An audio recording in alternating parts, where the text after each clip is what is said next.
Entorno económico. Todo lo que necesitas saber sobre economía, impuestos, trámites, asesoría, finanzas personales, empresas. Entorno económico.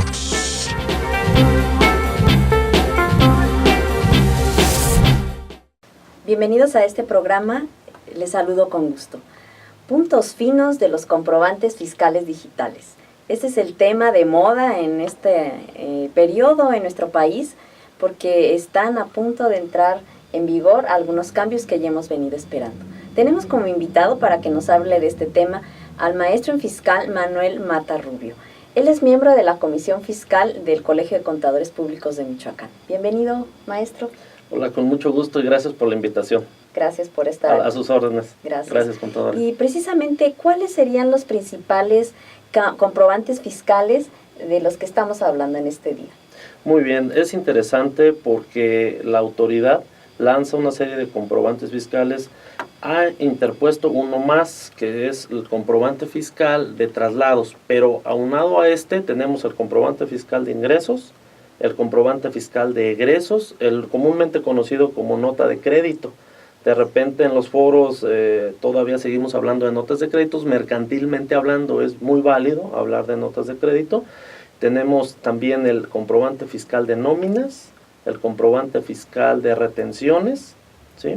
Y aunado, como repito, tenemos este famoso comprobante de traslados. ¿A qué se refiere este comprobante de traslados? De traslados. Este comprobante es interesante porque con él, tú como poseedor de mercancías o de activos que trasladas, puedes amparar la legal tenencia de esos bienes. La legal posesión. Sí, de traslado, justamente. Es importante, de traslado. Es muy diferente a la carta aporte regulada por el transporte. Si yo tengo una matriz punto A y quiero trasladar mercancías, mis propias mercancías, a mi sucursal o a otro lugar punto B, necesariamente debo de expedir un comprobante de traslado en ceros. Este no tiene un importe. Simple y sencillamente es para la legal tenencia de las mercancías.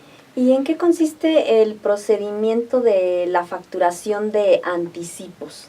Hemos visto que se dan muchos anticipos. ¿En qué consiste realmente? Bueno, aquí es interesante porque últimamente se ha hablado mucho de este tema en los diferentes foros que hemos estado, los cursos. Hay dos procedimientos para facturar anticipos. Inicialmente la autoridad lanzó un procedimiento con las reglas misceláneas, posteriormente lanzó otro procedimiento. ¿En qué consiste en cada uno de ellos? El primer procedimiento es, si yo recibo un anticipo, necesariamente debo de expedir un CFDI de ingresos. ¿Pero qué sería anticipo en primero? Yo creo que hay que establecer eso.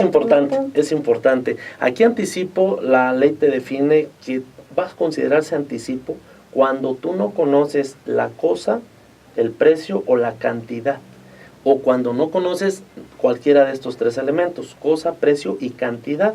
Ahí tú estás hablando de anticipos. A manera de ejemplo es, yo vendo una mercancía, X mercancía, pero yo no sé qué cantidad voy a vender, incluso no sé en qué cantidad o qué precio es el que va a salir al mercado cuando yo entregue ese bien.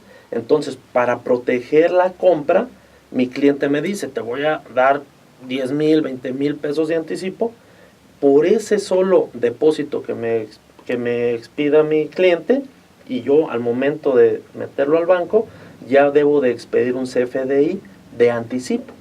Ese es un primer CFDI, ¿sí? Posteriormente... ¿Y ese CFDI tiene IVA desglosado? Totalmente. Como los otros. Como los otros. Al momento de yo expedir un CFDI de anticipo, se detona en automático el IVA trasladado. Claro, si la mercancía lo causa. Si la mercancía lo grava, exactamente. Entonces, inmediatamente ya lo expido, causo IVA y obviamente es un ingreso acumulable para mi pago provisional. ¿Sí? Y también hemos estado escuchando los recibos, los famosos recibos de pago o complementos de pago. ¿En qué consisten estos? Muy bien, bueno, los recibos electrónicos de pagos van muy ligados en cierta forma también al tema de los anticipos. Para terminar, digamos, los dos procedimientos, cuando yo expido un recibo de anticipo, inmediatamente cuando entrego la mercancía debo de expedir un recibo o un CFDI, del total de la mercancía. e inmediatamente debo de expedir un CFDI de egresos para que no acumule el anticipo en el CFDI del total de la mercancía. Ok. Es decir, este CFDI de egresos va a cancelar el anticipo. Lo cancela virtualmente. De repente hay muchas equivocaciones porque se creía que el CFDI de egresos en inicial se tenía que vincular con el CFDI del anticipo y no es así. El CFDI de egresos se debe de vincular con el CFDI por la operación total. Ahora, ¿qué pasa con los recibos electrónicos de pagos?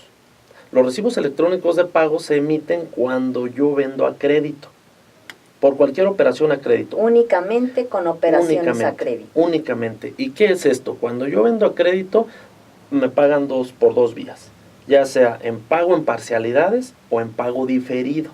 ¿Sí? Entonces, por ejemplo, ¿por qué digo que va muy ligado con el tema de los anticipos? Digamos, ponemos un escenario que me dan un anticipo de 10,000 pesos cuando la mercancía tiene un costo total de 30,000.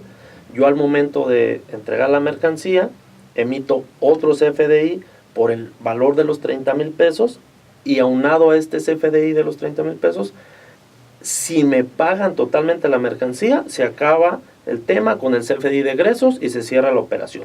Pero ¿qué pasa si no me pagan totalmente la mercancía? Yo emito el CFDI por el total de la mercancía, pero lo emito con la forma de pago, ¿sí?, a crédito, ¿sí?, que sería la forma de pago 99 y el método de pago PPD, ¿sí?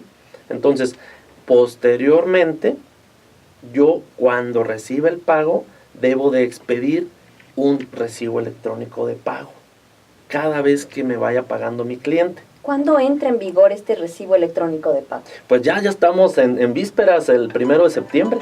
Ya es obligatorio el recibo electrónico de pago, lo estuvieron prorrogando, ya la autoridad dijo, ya no hay prórroga, el 1 de septiembre es obligatorio, incluso para los contribuyentes que probablemente pudieran tener también facturas electrónicas con otras versiones.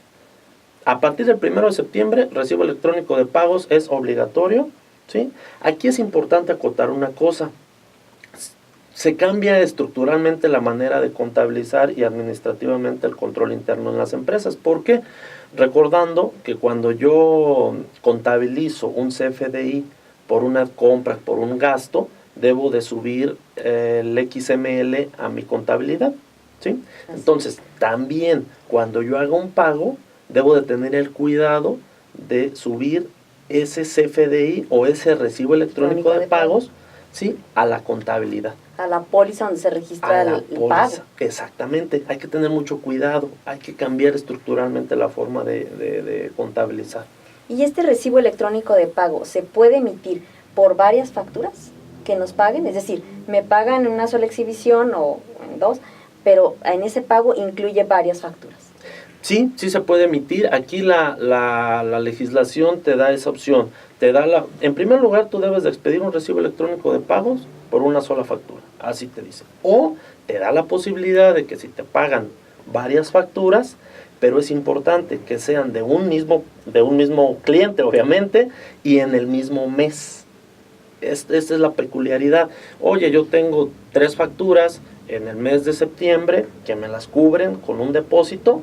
Yo emito un solo o me dan la posibilidad de expedir un solo rep, como se llama, por las 3 facturas. O si quiere mi cliente, y si así lo desea, es un rep, obviamente por cada una de las facturas, pero es importante, el depósito debe estar amparado siempre por un recibo electrónico de pago. Es decir, depósito por recibo. Es correcto. No Eso podemos hacer de un depósito varios recibos electrónicos de pago. No, incluso no, administrativamente no sería viable. Sí, por no el hay tema manera de identificación. identificar tantos tantos recibos electrónicos de pago con ese solo depósito. Pero finalmente importante. La norma dice que es un recibo electrónico de pago por depósito. Por depósito, eso es correcto, sí.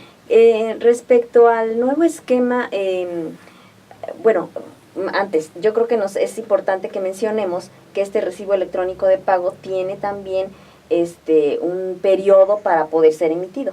Dentro del marco de... Es importantísima esa pregunta porque de repente nos vemos con la necesidad de los cierres mensuales, sí, con la premura, por ejemplo, pues ya se llegó el último de mes, oye, ¿Qué pasa en las empresas comúnmente? Tenemos muchos depósitos pendientes de identificar.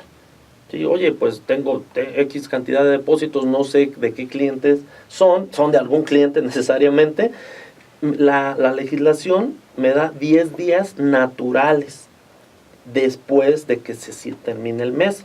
Digamos, ahorita en septiembre, yo si quiero emitir un recibo electrónico de pagos, tengo hasta el 10 de octubre, 10 días naturales para emitir el recibo del mes anterior. Esta pregunta también se puede ver porque en el recibo electrónico de pagos tiene dos fechas, que es la fecha de elaboración del recibo electrónico de pagos y la fecha del depósito para poder identificarlo. ¿Sí? Pero entonces de entrada tengo 10 días naturales para poderlo emitir, exactamente.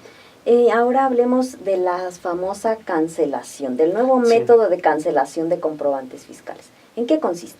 Muy bien, este método también se había venido prorrogando, valga el comentario. Este método consiste básicamente en lo siguiente. Entra en vigor el 1 de septiembre, ¿sí? Y si yo tengo una factura, yo puedo cancelarla. Aquí me voy de lo general. Por ejemplo, yo la emito el día de hoy y tengo 72 horas para poderla cancelar sin permiso de mi cliente. ¿Sí? La emito hoy, en 72 horas nace la necesidad de cancelarla, la cancelo y listo. Pasadas esas 72 horas, ¿sí?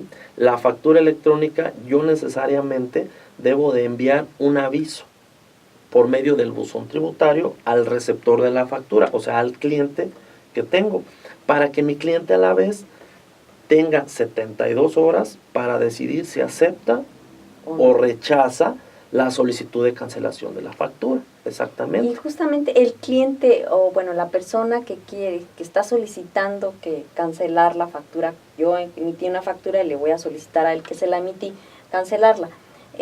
¿Puedo hacerla? ¿Tengo que solicitarle o pedir autorización de cualquier monto de la factura? No, eso es importante. Hay ciertas facturas que no se pueden cancelar. Por ejemplo, yo tengo una factura de 5,000 pesos, ¿sí? La cancelo sin ningún problema. Tengo una factura o un recibo de nómina, la cancelo sin pedirle permiso a nadie. Incluso si tengo una factura para un RIF, tampoco le tengo que avisar. Son ¿sí? de las que no requieren. Son de las que no requieren. Esas son de las que no requieren. Pero, por ejemplo, si yo tengo... Los comprobantes electrónicos, los recibos electrónicos de pago, ¿requieren autorización? No requieren autorización, pero es importante comentar algo. Si yo tengo una factura con un recibo electrónico de pagos ya aunado a él, que ya yo tenga una factura expedida y me hayan abonado cierta cantidad, ya no puedo cancelar esa factura, sino necesariamente debo de cancelar el recibo y posteriormente la factura. Es importante esta acotación. Entonces, sí es importante verificar esto porque voy a tener diferentes tipos de estatus de facturas. Las facturas que no son cancelables porque tienen pegado un recibo electrónico de pagos, las facturas cancelables que se requiere aceptación del cliente y las facturas cancelables que no se requiere aceptación del cliente. Tengo esos tres estatus para cancelar. Muy bien, hay que tener cuidado porque ciertamente la autoridad va a empezar a revisar que estemos haciendo correctamente esto, ¿no? Sin duda, sí. Es importante, por ejemplo, en la factura global, una facultad del 42 fracción 10 de la autoridad, donde la autoridad me va a poder revisar si efectivamente estoy llevándome a mi factura global todas las operaciones de la venta al público en general.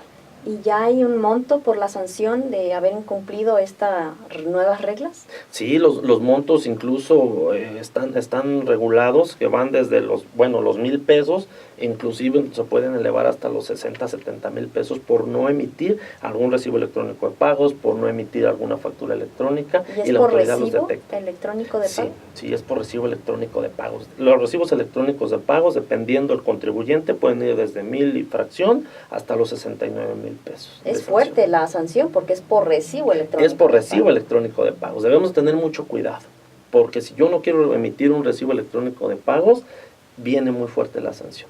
Muy bien, pues este es un tema muy importante que debemos tomar en cuenta a todo mundo, porque nos Sí. aplica a todo mundo los que estamos ligados a facturación y comprobantes electrónicos. Muy bien, contador. Contador, muchas gracias por estar con nosotros y hablarnos de este tema importante que tenemos ya encima como sociedad. Claro que sí, no, pues un gusto a ustedes por invitarme y estoy a sus órdenes. Le invitamos a que nos siga a través de las redes sociales también, de la página de Cambio de Michoacán, que es www.cambiodemichoacán.com.mx, y también a través de la página del Colegio de Contadores Públicos de Michoacán, que es www.ccpmich.com. Muchas gracias.